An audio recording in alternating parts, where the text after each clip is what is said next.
कर लो तौबा, अभी वक्त है, फिर मत कहना कि हिसाब सख्त है।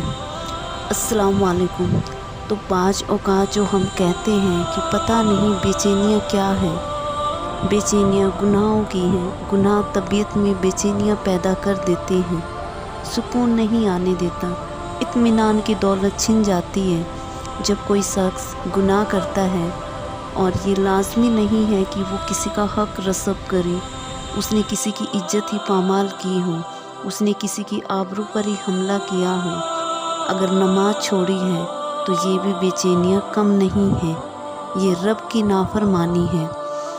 अगर उसकी नज़र भटकी है तो ये भी कम बेचैनियाँ नहीं है। अगर उसका ख्याल भटका है, उसने किसी को दुख दिया है, उसने किसी को गाली गलौज दिया है, फिर क्या हुआ? फिर ये बेचैनियाँ अंदर को तोड़ती रहती हैं। इंसान चलता फिरता रहता है, उसे तमानियत नहीं मिलती, उसको सुकून नहीं मिलता। सुकून कब मिलेगा? सुकून कब मिलता है? जब किसी से ज्यादती की हो तो उससे जाकर माफ़ी मांग ले जाए और इस लजाजत के साथ माफ़ी मांगी जाए कि वो मजबूर हो जाए माफ़ करने पर, तो फिर अंदर तमानियत उतर जाती है। अगर रब की नाफरमानियाँ की हैं तो लैलतुल क़द्र से कदर के दामन में उससे माफ़ी मांग लो। इतनी लजाजत से माफ़ी मांगो, इस कदर रोकर माफ़ी मांगो, तरले मिन्नत पर उतर जाओ, हाथ जोड़ो, आंसू बहाओ, चीखो चिल्लाओ, रो कि दहलीज से लिपट जाओ। उससे अपने गुनाहों की मजरत करो।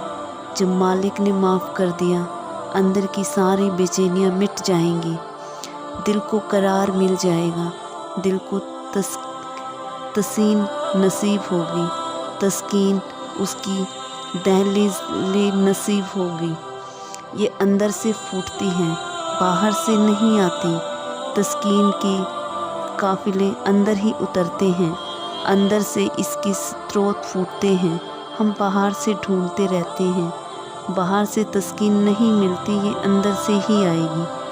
इसलिए इस दिल के ऊपर लगे हुए मैल को, गलाजत को दूर कर लो और खुरच लो दिल के ऊपर जितने भी जंग लगे हुए हैं। तो फिर नतीजा क्या होगा? दिल सुथरा होगा, मुजक्का होगा, तो फिर दिल पर नूर होगा और आपको ज़िंदगी गुजारने का लुत्फ़, सुरूर, मज़ा आने लग जाएगा।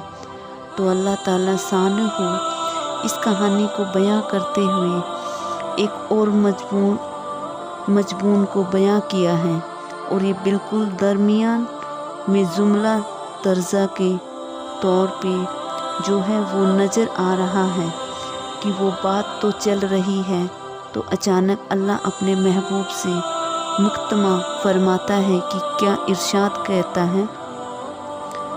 तो ये अचानक बात क्यों आ गई?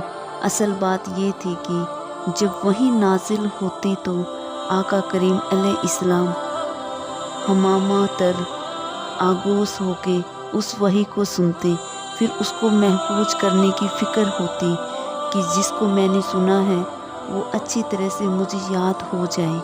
और आका करीम अलैहिस्सलाम की तीसरी फ़िक्र ये होती कि इसके ये जो मुरर्रा हैं, आसार हैं, इसके जो समारात हैं, इसकी जो तफसीलियत और निकलने वाले इसके नतीजात हैं, वो भी अच्छी तरह में समझ पाऊँ। तो ये तीसरी मुस्कतें, ये तीन मुस्कतें बयां वक्त हुजूर गवारा कर रहे होते। अब कायनात का खौफनाक मंजर जो पेश किया गया, जो इंसान जब अपने रब की नाफरमानी करता है तो उसका हाल जो होता है, इस सारे मुज़्ज़मिन को अल्लाह के महबूब सुन रहे थे। जो हुजूर सुन रहे थे तो हुजूर जल्दी जल्दी उसे ज़ुबान पर लाना चाह रहे थे ताकि वो अच्छी तरह अज़बर हो जाए। लेकिन अल्लाह ने महबूब की इस मुशक्क़त को देखा तो फरमाया, महबूब आप अपनी ज़ुबान को जुम्बस ना दे। आप जल्दी करते हैं ताकि वो जो मैंने सुना है वो मेरी ज़ुबान पर आ जाए। ये हमारे ऊपर है, हम आपके दिल में जमा भी करेंगे और जो आपको सिखाया है वो आपको याद भी रहेगा। तो इरशाद फरमाया गया है कि कायम रहे खुदा पर वो ईमान मुबारक, कायम रहे खुदा पर वो ईमान मुबारक, ईमान मुकम्मल हो ये अरमान मुबारक, दिल जिस्म रूह पाक रहे दौर इबादत, दिल जिस्म रूह पाक रहे दौर इबादत, अल्लाह के बंदों को पाबंदी से पढ़ी जाने वाली 5 वक्त की नमाज हो मुबारक। सुभान अल्लाह, सुभान अल्लाह, सुभान अल्लाह।